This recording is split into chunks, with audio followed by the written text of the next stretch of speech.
Good evening, everyone. Imagine this: the vast, unforgiving expanse of the Nevada desert under a moonless sky, where the stars seem unnaturally bright, piercing through the veil of night like watchful eyes. In the distance, the faint hum of aircraft engines echoes off the dry lake bed, a reminder that this is no ordinary place. This is Area 51. Groom Lake, as it's officially known, a top-secret military installation shrouded in mystery since its inception during the Cold War. Established in 1955 as a testing ground for experimental aircraft like the U-2 spy plane, and later the SR-71 Blackbird, Area 51 has long been the epicenter of aerospace innovation and classified operations. But beyond the hangars filled with cutting-edge technology and the runways that stretch into infinity, there lies something far more enigmatic: the barracks where the guardians of these secrets rest, or try to. I've spent years collecting stories from military personnel, veterans who served in the shadows, protecting assets that could reshape the world. These aren't campfire tales. They're accounts from hardened professionals, security forces, airmen and contractors who've faced threats both terrestrial and perhaps otherworldly. Area 51 isn't just about UFOs and conspiracy theories, though those rumors persist for good reason. The base spans over 2.9 million acres in the Nevada Test and Training Range, isolated by mountains and patrolled by armed guards with shoot-to-kill orders for intruders. It's a place where the line between classified reality and the inexplicable blurs, especially after dark. Tonight, we're diving into a series of events from the modern era, around 2015 to 2018, when a group of security personnel stationed at the base's remote barracks began reporting encounters that defied explanation. Shadowy figures lurking in the corridors, whispers in empty rooms, and guards vanishing without a trace. These stories come from declassified memos, anonymous submissions, and direct interviews with those who lived through it. I've cross-referenced them with known base operations to ensure accuracy. Names changed, of course, to protect identities. But the details? They're as real as the M4 carbines these soldiers carried. What if the greatest secrets at Area 51 aren't hidden in vaults or labs, but in the very walls of the barracks themselves? Structures built on ancient land, perhaps disturbed by decades of testing. As we explore these testimonies, ask yourself, in a place designed to guard against every conceivable threat, what happens when the enemy isn't from this world? Let's step into the shadows. Chapter 1. The Silent Arrival. I was Sergeant Elias Ramirez, United States Air Force, assigned to the 99th Security Forces Squadron out of Nellis AFB. In late 2015, I drew a 6-month TDY to Groom Lake, better known in whispers as Area 51, or simply the site. Officially, it didn't exist on most maps. Unofficially, it was the most heavily guarded patch of Nevada desert on the planet. My team pulled perimeter security and internal force protection, keeping eyes on the fence lines, monitoring access points, and making damn sure nothing or no one got where it wasn't supposed to be. The drive-in from Las Vegas took hours over empty 2-lane blacktop. I passed Joshua trees and warning signs that promised federal prosecution and lethal force.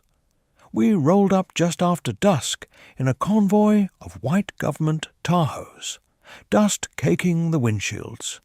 The base sprawled across the Groom Lake drybed, runways long enough to land anything with wings, massive hangars that swallowed aircraft whole. And then, off to the side, the barracks compound. It was a cluster of single-story modular buildings, ringed by double-layered chain link, topped with razor wire, motion sensors buried in the sand, and floodlights that turned night into harsh day. Inside, it was pure military austerity. Concrete block walls painted institutional grey, fluorescent tubes humming overhead, linoleum floors worn smooth by boots, and bunk beds stacked too high in open bays. No frills, no privacy, just a place to rack out between shifts. Our CO, Captain Harlan, met us at the Chow Hall, a prefab trailer that smelled of reheated MREs and instant coffee. He was a tall man with a salt and pepper buzz cut, and the kind of stare that made you stand straighter without thinking. "Welcome to the Black World, gentlemen," he said, voice low but carrying. "This isn't Nellis. Out here, the rules are simple. See something, say something, immediately. Coyotes aren't the only things that move at night, and the perimeter isn't just for show." We chuckled nervously.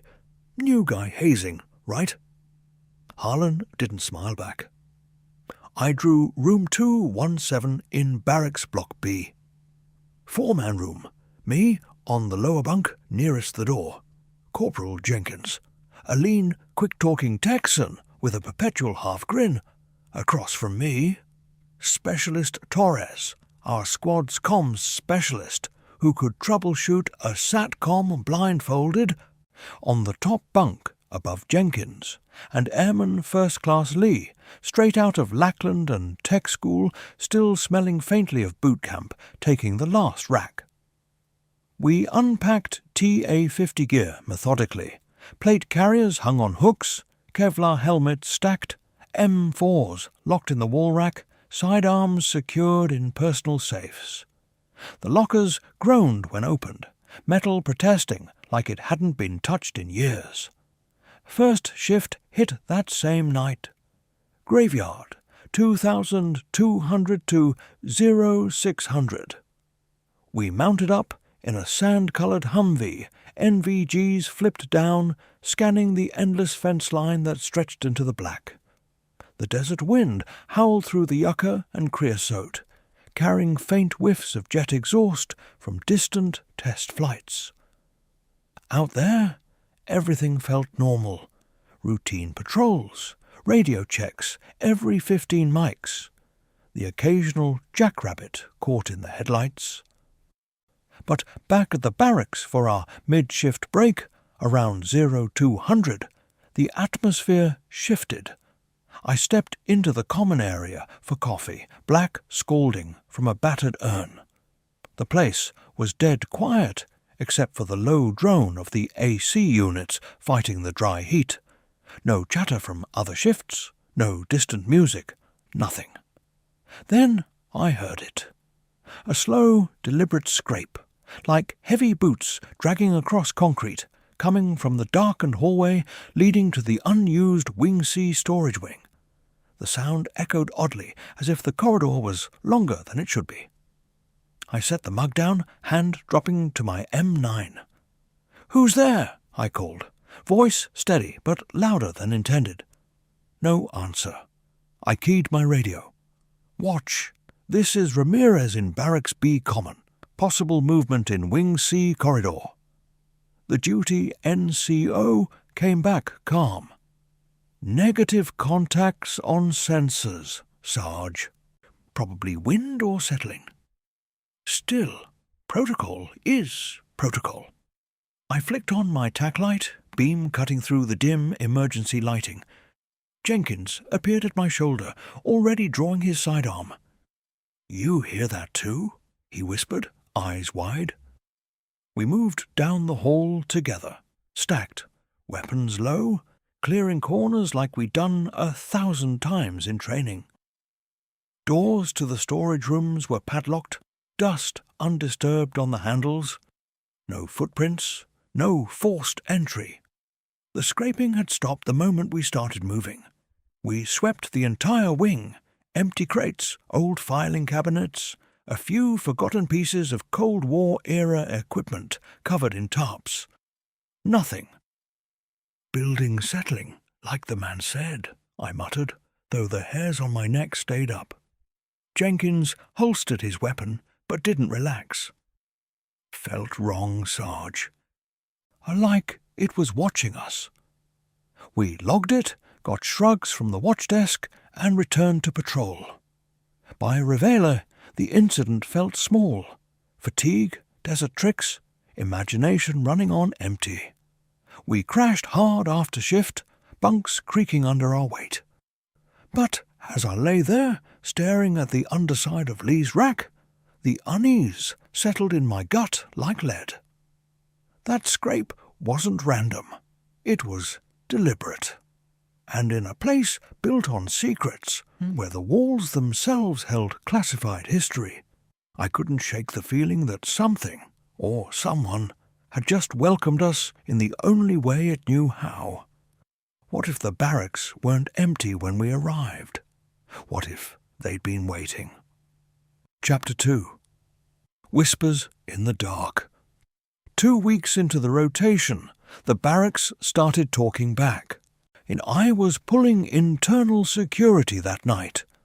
Roving patrol inside the compound rather than the fence line.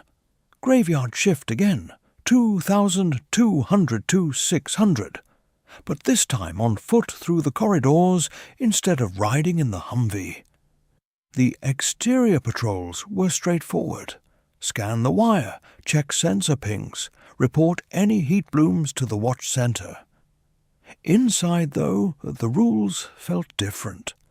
The barracks were supposed to be the safe zone, the place you came back to after staring into the black Nevada night. Instead, it began to feel like the most exposed position on the entire site. Barracks Block B was laid out in a long single-story rectangle. Main hallway running east-west, with dorm wings branching off like ribs. Fluorescent tubes ran the length of the ceiling, some flickering every few minutes, as if the power was fighting to stay on. Emergency lights stayed dim red at the ends of each corridor. The air always carried that faint metallic tang. Old HVAC filters mixed with gun oil, and the desert dust that somehow found its way indoors, no matter how tight we kept the doors. My route took me past the laundry room, the small gym nobody used after 2,200, the mess trailer annex, and then the older section, Wing C. Officially, it was decommissioned storage, padlocked and marked restricted in faded stencil. Unofficially, everyone knew it held leftovers from the early days, crates of obsolete test equipment, dusty files from the U2 and Have-Blue programs, maybe even some Cold War bunkers sealed beneath the slab. We weren't supposed to go in without a work order, but the corridor leading to it was still part of the patrol route. And around 0030, I was halfway down that hallway when I heard them.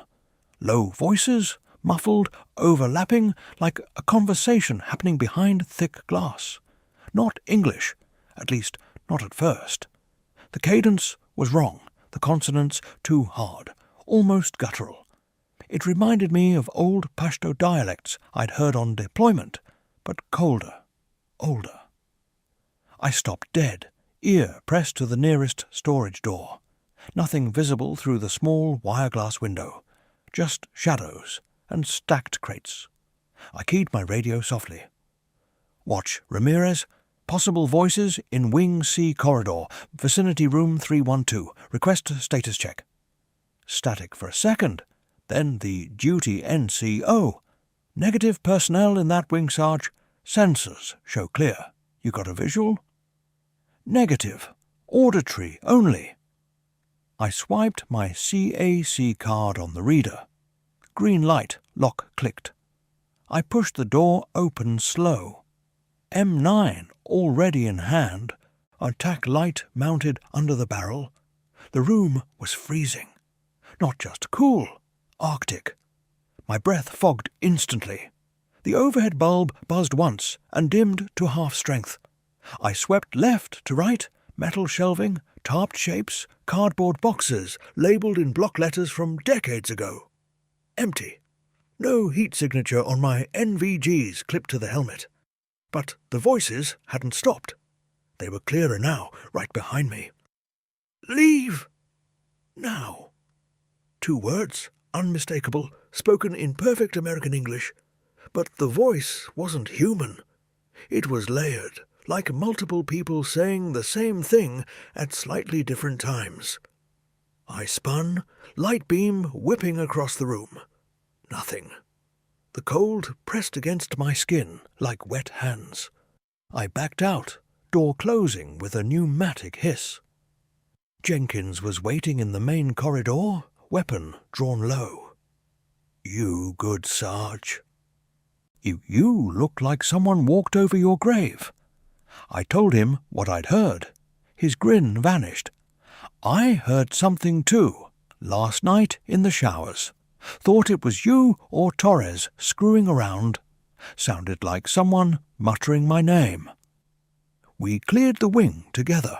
Standard 4-man stack minus 2 bodies. Found 0. No footprints in the dust, no disturbed locks, no thermal anomalies when Torres pulled the archived IR feed later. We logged it anyway. Captain Harlan reviewed the report at morning brief. Could be residual audio from old intercom tests, he said, tone flat. Or maybe fatigue.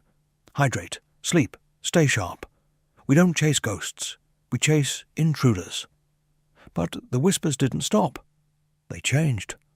Sometimes names, ours.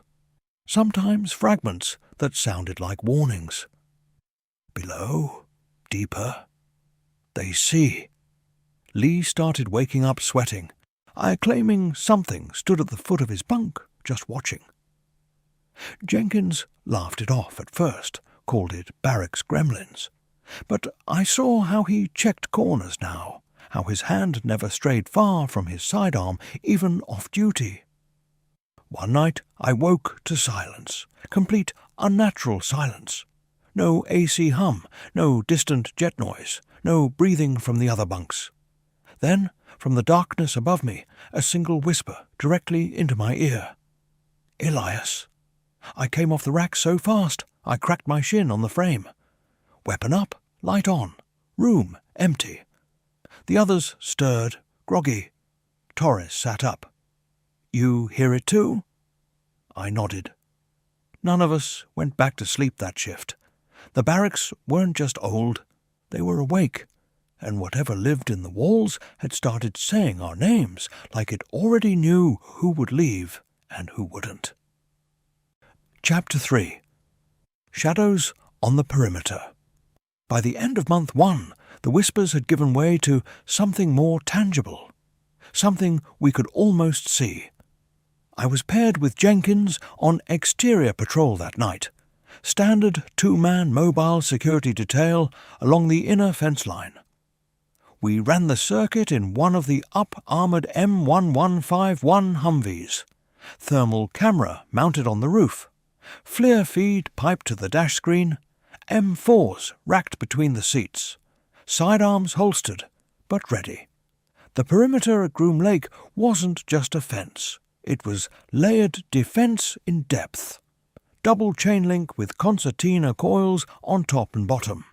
Buried pressure sensors, infrared tripwires, seismic detectors, and microwave motion arrays every 100 meters. Beyond that, on the camo dudes, those white Jeep civilian contractors, patrolled the outer public access roads with their own arsenal and shoot-on-sight authority. Inside the wire, it was us. Air Force Security Forces. The last line. It was 0345. Moonless, sky blacker than the desert floor. Dust devils spun lazy across the dry lake bed, kicking up grit that pinged off the windshield like small arms fire. Wind howled low through the open windows. We just cleared Sector Echo 9, nothing but yucca and silence, when the FLIR pinged. "Contact," Jenkins said, voice tight. "Bearing 090, range 200 meters, east side of Barracks Block B." I glanced at the screen. A single heat signature, human-sized but irregular. Not the clean blob of a person standing still. This one pulsed, stretched tall and thin. Edges bleeding like heat distortion over asphalt. It hugged the barracks wall, moving parallel to the building, not toward the fence. "Camo dudes?" I asked. "Negative. They're on the outer loop. This is inside the wire." We killed the headlights, eased the Humvee forward on blackout driving lights only. NVGs down, weapons up. The signature held position near the corner of the east wing, exactly where the old utility access door sat, the one nobody used anymore. We dismounted 50 meters out, boots silent on packed sand. I took point, Jenkins covering left. We advanced in a wedge, tack lights off to preserve night vision. The wind died suddenly, like someone flipped a switch. No sound except our breathing and the faint creak of our plate carriers. At 30 meters, I saw it. Not on the thermal anymore. Right there, in the open. Silhouetted against the sodium floodlights spilling from the barracks roof. Tall, too tall, maybe 7 feet. Humanoid, but wrong proportions. Arms too long, torso elongated, head featureless, except for 2 red pinpoints where eyes should be. It didn't walk, it glided, feet barely touching the ground, trailing faint wisps of shadow like smoke. "Freeze! Identify yourself!" I barked, voice cutting the quiet like a knife. M4 up, red dot centered on center mass. The thing turned. Slow, deliberate. Those red points locked on me. For a second, I felt it. Weight, pressure, like being stared at through night vision goggles from across a room. Then it simply dissolved, melted into the wall of the barracks like ink soaking into concrete. Gone. Jenkins exhaled hard. "Holy shit, Sarge. You saw that?" "Affirmative." My mouth was dry. "Fire a warning." He raised his rifle and sent one round skyward, sharp crack echoing off the mountains. No reaction from the thing, no scatter, no retreat, just absence. We swept the area on foot. No footprints in the soft sand near the wall, no scuff marks, no breach in the fence. Sensors, clean. Thermal. 0 residual heat. We pulled the archived CCTV feed when we got back inside. Timestamp 0347. A momentary blur against the wall. Pixelated distortion, like a heat mirage, then static for 3 frames. After that, nothing. Word spread fast through the squadron. Over lukewarm coffee in the mess, the next morning, Lee leaned in close. "I saw one too. Not outside, inside, last shift, in the latrine mirror. It was standing right behind me. No reflection on the floor, just there." Torres nodded slowly. "Same. Thought it was fatigue. But the cold. It's always cold when they're close." Captain Harlan called us into the ready room that afternoon. Maps of the site pinned to the wall, red lines marking patrol routes. He listened without interrupting, then spoke low. "Listen up. I've heard the chatter. No more ghost stories on open comms. If this is a probe, foreign actors, black hat contractors testing our response, we treat it like any other intrusion, if it's something else." He trailed off, rubbed his jaw. "We stay frosty, double checks. No solo patrols inside after 2200. But the shadows didn't care about orders. That night, back in room 217, I woke to a shape at the foot of my bunk. Not whispering this time, just standing, watching. The room temperature plummeted. Frost rimed the metal frame of the bed. I reached for my M9. Slow, uncontrolled, and the shadow leaned forward slightly, red eyes flaring. Then it was gone. Jenkins sat up across from me, wide awake. "You too?" I nodded once. None of us spoke after that. We just lay there, weapons close, waiting for dawn. Because whatever these things were, they weren't testing our perimeter anymore. They were inside it, and they were getting bolder. Chapter 4. The First Disappearance. The whispers and shadows had been creeping closer for weeks, but it was Airman First Class Lee who paid the price first. It happened in mid-March 2016.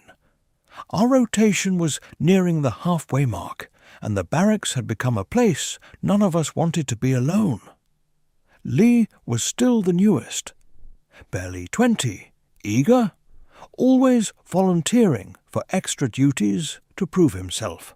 That night he drew the short straw, solo security check in the sub-level utility tunnels beneath Barracks Block B. Those tunnels weren't glamorous.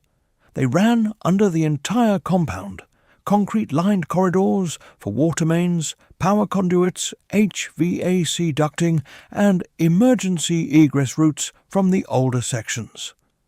Most of the time they stayed locked behind biometric doors. Access required a special work order or a direct order from the CO. But with recent sensor glitches in the East Wing, false positives that kept tripping the motion arrays, Captain Harlan wanted manual verification. "Eyes on target," he'd said at evening brief. "No relying on tech tonight." Lee checked in at 0100 sharp over the radio.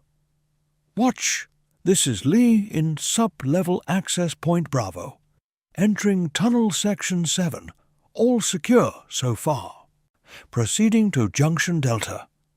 His voice was steady, a little too loud the way rookies sometimes talk when they're trying not to sound nervous. "Copy, Lee. Check in at 0130. Stay on comms." We were in the ready room, me, Jenkins, Torres, reviewing patrol logs when the clock hit 0130. No call. Torres keyed the mic. "Lee, this is Watch. Status check." Silence. Another minute. "Lee, respond." Nothing. Just static hiss. Harlan was already moving. "QRF now. Ramirez, your lead. Full kit. NVGs. Weapons hot." We geared up in under 90 seconds. Plate carriers, helmets, tack lights, M4 slung, sidearms drawn. 4 of us, me, Jenkins, Torres, and Staff Sergeant Morales, from the swing shift. We hit the stairwell at a controlled jog, boots echoing off metal treads. The biometric lock on the sub-level hatch read green. Lee's last access logged at 0102. The tunnels smelled of damp concrete and old motor oil. Dim red emergency strips ran along the ceiling, casting long shadows. Pipes dripped in the distance. Condensation beaded on the walls. We moved in stack formation, me on point, sweeping corners with the red dot of my rifle. "Lee, sound off," I called, voice bouncing back distorted. No reply. We reached Junction Delta, the spot where he should have turned. His flashlight lay on the floor, lens cracked but still on, beam pointing uselessly at the wall. His M4 was propped against a pipe, sling still looped like he'd set it down for a second. No blood, no scuff marks, no sign of a struggle, just absence. Torres knelt, gloved fingers checking the rifle. "Still warm? He was here minutes ago." Morales swept the corridor ahead. "Clear left, clear right, no contacts." I keyed the radio. "Watch, QRF. We've located Lee's gear at Junction Delta. No sign of the airmen. Request full lockdown and additional teams." Harlan's voice came back clipped. "Copy. Site is locked. No one in or out. Find him. We pushed deeper, splitting at the next fork. 2 up, 2 down. The air grew colder the farther we went. Unnatural, even for underground. My breath fogged. EMF detectors. One of the lab techs had loaned us started spiking, needles jumping erratically. Then Torres called from the East Branch. "Sarge, got something." We converged. CCTV pulled from the surface feed showed it later. Lee walking the tunnel, flashlight sweeping. At the 30-second mark, a shadow detached from the wall behind him. Tall, elongated, the same red-eyed silhouette we'd seen outside. It moved fast. Too fast. Reached out. Lee turned, mouth opening in surprise. The shadow enveloped him like smoke folding around a flame. Screen flickered, black for 3 frames. When it cleared, the corridor was empty. Gear still there. Lee gone. No body, no trace. Search parties combed the tunnels until 0600. K9 units, thermal drones, even a Black Hawk with spotlights sweeping the surface. Nothing. Official report filed the next day. Airman First Class Daniel Lee missing during routine patrol. Presumed unauthorized absence pending investigation. The family got the standard call. Heartbreaking platitudes about duty and sacrifice. No remains, no closure. That night, back in room 217, the shadows pressed in harder. One manifested fully at the end of the bunk line, translucent, humanoid, red eyes glowing low. It reached toward Jenkins' rack. "Get back," I shouted. M9 up, double tap center mass. My rounds punched through drywall. The shape dissolved, leaving only frost on the floor and the smell of ozone. Jenkins stared at the hole in the wall. "It's not stopping, Sarge. It took him, and it's coming for the rest of us." Harlan called a classified debrief at 0400. "We treat this as a hostile incursion. Unknown origin. No speculation on open channels." But his eyes said what his words didn't. He knew this wasn't foreign agents or a prank. This was something the base had buried, and now it was digging itself out. Lee's bunk stayed empty after that. We didn't touch his gear. Nobody wanted to. Because whatever took him left the message clear. Chapter 5. Hunting the Unknown. After Lee vanished, the barracks stopped feeling like quarters and started feeling like a kill zone. We couldn't ignore it anymore. Captain Harlan made the call at 0500, the morning after the search was stood down. "We go proactive. Treat this like an unknown hostile entity operating inside our AO recon. Identify, contain. No more waiting for it to pick us off." He pulled strings with the site's R&D detachment, got us loaned gear that wasn't standard issue for security forces. Handheld EMF detectors, high-sensitivity thermal imagers, low-light digital recorders, even a couple of experimental IR floodlights that could punch through fog and dust. We weren't ghost hunters. We were hunters, period. If this thing bled, we'd make it bleed. If it didn't, we'd find another way. The team was small and tight. Me leading, Jenkins on point with the shotgun we'd quietly checked out from the armory. Torres handling the tech and comms.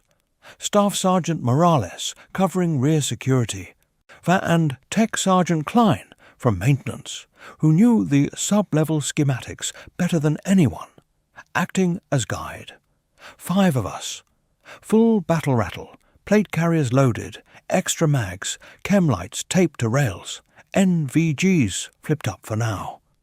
We started at 2330, entering through the same sub-level hatch Lee had used. The biometric reader still showed his last swipe.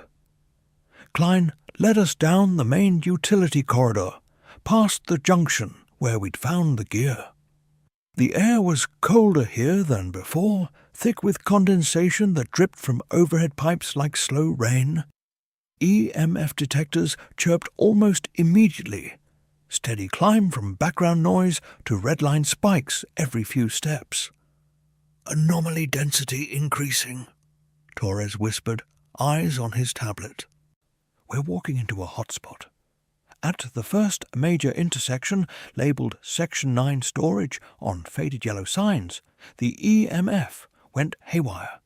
Needles pegged. Phones in our pockets vibrated, even on silent. Then the shadows moved. Not one this time. 3. They peeled off the walls like smoke separating from tar, tall and stretched, red pinpoints flaring in unison. They didn't glide. They jerked like bad stop-motion footage, closing the distance in stuttering bursts. "Contact front!" Jenkins barked, racking the shotgun. I brought my M4 up. "Light 'em up." Tack lights snapped on, beams converging. The shadows recoiled, hissing, a sound like wind through broken glass. One lunged straight at Torres. He fired 3 rounds center mass. The bullets punched through, sparking against concrete behind it. No blood, no stagger. The thing reached out, long fingers brushing his arm. Torres screamed, yanking back. Skin blistered instantly, white frostbite burns blooming in seconds. "Fall back," I ordered. We bounded rearward, covering sectors, weapons hot. The shadows pursued, slow at first, then faster, stretching across the ceiling like living oil. We hit the main corridor and slammed the blast door behind us. Klein dogged it shut. The locking bar clanged home. On the other side, something hammered. Once, twice, then silence. Torres leaned against the wall, cradling his arm. Cold, like liquid nitrogen. Morales pulled an IFAK, slapping a dressing on the burn. We exfilled to the surface, radioing Harlan on the way up. Debrief in the ready room at 0230. Harlan listened stone-faced as Torres showed the tablet footage. 3 distinct thermal anomalies converging, and then vanishing when we crossed the threshold. The burns on Torres's forearm were photographed for the record, deep, patterned like claw marks. "Official line stays the same," Harlan said quietly. "Equipment malfunction, possible chemical exposure from old lines. But between us, this isn't going away. We lost Lee. We're not losing anyone else." That week, another guard disappeared. Specialist Hayes from Delta Shift. He'd been checking the East Wing exterior cameras alone. Found his left boot in the tunnel mouth. Laces still tied, sock inside, foot gone clean at the ankle. No blood trail, no scream on comms. Just the boot. We rigged motion-activated cameras in every corridor, every stairwell. Reviewed the footage at dawn. Caught glimpses. Figures in outdated fatigues. OD green, 1950s cut. Moving through walls. Faces blurred. But the eyes always glowed red. One clip showed a shape standing over an empty bunk. Hayes's bunk. Head tilted like it was listening. The hunt had flipped. We weren't tracking prey anymore. They were studying us. And every night the whispers grew clearer, more insistent. Deeper. And below. Come. We slept in shifts now, 2 awake, with weapons ready. Nobody wanted to close their eyes alone, because the next one they took might not leave anything behind at all. Chapter 6. The Heart of the Darkness. We were running out of time and options. 2 more guards had vanished in the week following Hayes, both taken during routine checks, both leaving nothing but cold spots and unanswered radio calls. Captain Harlan's face had gone hollow. The man who once commanded with quiet certainty now spoke in clipped, urgent tones. At 0200 on a Thursday in April, he pulled the 5 of us remaining into the ready room and laid it out plain. There's a sealed sub-basement under Wing C. Access point was welded shut in 67 after what the old logs call an incident. I got limited clearance from Site Command this morning. We go down, we find out what's calling the shots, and we end it. Or we die trying. No one argued. We knew the alternative. Wait and let the shadows pick us off one by one. We geared heavier than before, breaching charges, extra frags, chemlights, full-face respirators in case of gas pockets, and the last of the R&D thermal imagers. Klein led us to the hidden hatch in the utility closet at the end of Wing C corridor. A rusted steel plate covered what looked like an old maintenance access. He cut the welds with a portable plasma torch while we covered the hall. Sparks rained like dying stars. When the plate fell away, stale air rushed out. Cold, metallic, carrying the faint rot of long-buried things. We descended a narrow steel ladder into darkness. The shaft dropped 30 feet to a landing, then opened into a wide concrete chamber. Flashlights revealed rows of ancient bunks bolted to the walls, rusted lockers, forgotten equipment crates stamped Project Aquarius in faded black stencil. Overhead, conduits sagged, water dripped from cracked pipes. EMF detectors screamed the moment our boots hit the floor, needles pinned, audible alarms chirping. Then the shadows came. Not 3 or 4 this time, dozens. They poured from the corners, the ceiling, the gaps between bunks, coalescing into tall, elongated forms with glowing red eyes. The air temperature plunged, frost crackled across metal surfaces. They didn't charge. They surrounded us, a writhing wall of smoke and malice. "Form circle," I shouted. We backed to back, weapons up. Jenkins fired first, 12-gauge buckshot tearing through the nearest shape. It shredded like mist, reformed instantly. My M4 barked controlled pairs. Rounds sparked off concrete. No effect. One lunged at Morales. He screamed as frostbite raced up his arm. Klein threw a chemlight, green flare bursting, shadows recoiling with that same broken glass hiss. In the momentary light, we saw it. A far corner piled with bones. Human remains, desiccated, tangled in remnants of old uniforms. Dog tags glinted, names from 1957, 1959, 1962. Workers, technicians, early security details. Buried here when the first tunnels were dug, perhaps after a test gone wrong, or something worse. One shadow pinned me against a locker. No physical force, just pressure. Cold so deep it burned.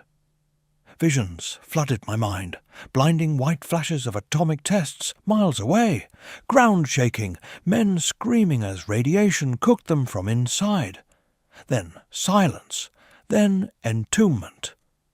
And something older, something that had slept beneath the lakebed for centuries, stirred by the blasts, bound to the land, now awakened and angry. "Why us?" I gasped through clenched teeth. The answer came as a chorus whisper inside my skull. Disturbed, rest, intruders. Jenkins hurled another chemlight. The flare exploded, shadows scattered like roaches. We broke contact, sprinting for the ladder. Klein sealed the hatch behind us with a last breaching charge. Shaped charge blew the access plate inward, collapsing the shaft entrance in a roar of dust and rebar. We staggered back to the surface, coughing, frost still rimming our gear. Harlan met us at the stairwell. "Report." "Old bones. Shadows. Are there trapped, or guarding something. We collapsed the entry." He nodded once. "Good enough. Site Command will call it structural failure. We rotate out in 10 days. But the shadows didn't stay buried. That night they returned, fainter, angrier, slipping under doors, whispering promises of deeper darkness. We'd wounded them, maybe, but we hadn't ended them. And in the quiet hours before dawn, I could still hear the bones rattling below, waiting for the next rotation to come down and disturb their rest all over again. Chapter 7. Echoes of the Vanished. The final days at Groom Lake blurred into a single, endless watch. With the sub-basement collapsed and the shadows momentarily scattered, we thought we'd bought breathing room.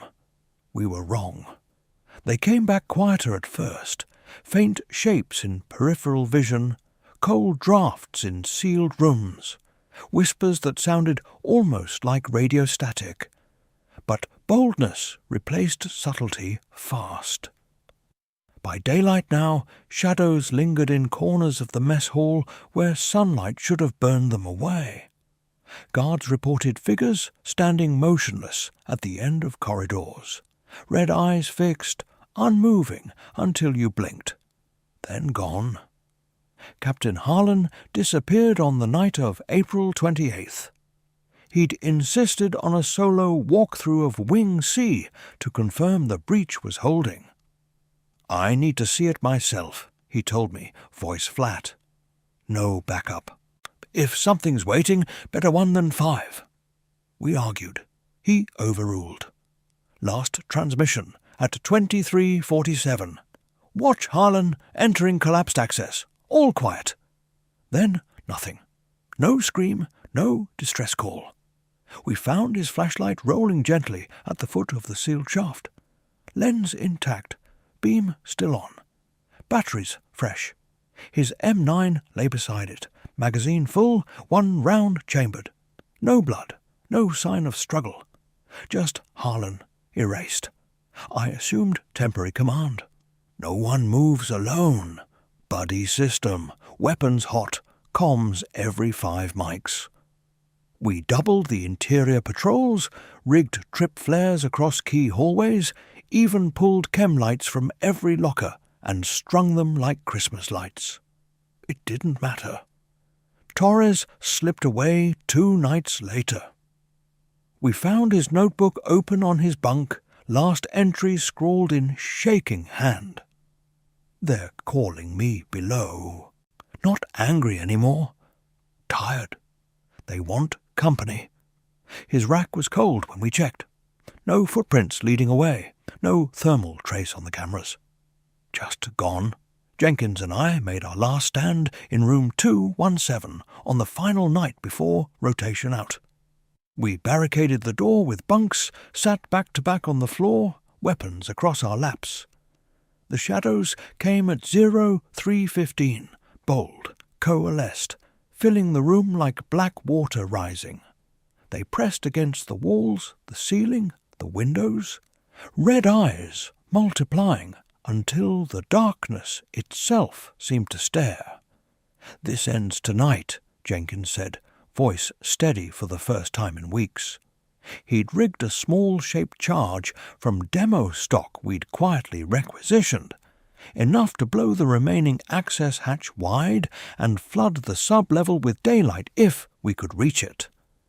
We moved fast, burst into the corridor, flares popping, tack lights blazing. Shadows recoiled but pursued, hissing. We reached the utility closet, slapped the charge on the welded plate remnants, set a 10-second delay. "Fire in the hole!" I yelled. We sprinted back, diving behind cover as the blast roared. Concrete cracked, dust billowed. A section of floor collapsed into the dark below. The shadows wailed, a sound like tearing metal, and thinned, retreating into the breach like smoke drawn down a drain. For the first time since we'd arrived, the barracks fell silent, truly silent. Evac choppers lifted us out at dawn. Official story, major gas leak from old lines, structural compromise, emergency exfil. We were debriefed in a windowless room at Nellis, signed stacks of NDAs thicker than field manuals, and sent on terminal leave with psych evals pending. Years later, the whispers still find me in quiet moments. Hotel rooms, empty houses, the dead hours before dawn. I hear Lee's voice sometimes, calm now. Harlan's low command tone. Torres murmuring coordinates that don't exist anymore. They're not angry, just waiting. Groom Lake still operates. New rotations cycle through those same barracks. Sensors glitch. Guards report cold spots. Names vanish from rosters without explanation. The site buries it, classifies it, moves on. But the echoes remain. And somewhere beneath the dry lake bed, in rooms no map shows, the shadows keep watch. Patient, eternal, ready for the next group of sentinels to walk in and disturb their rest.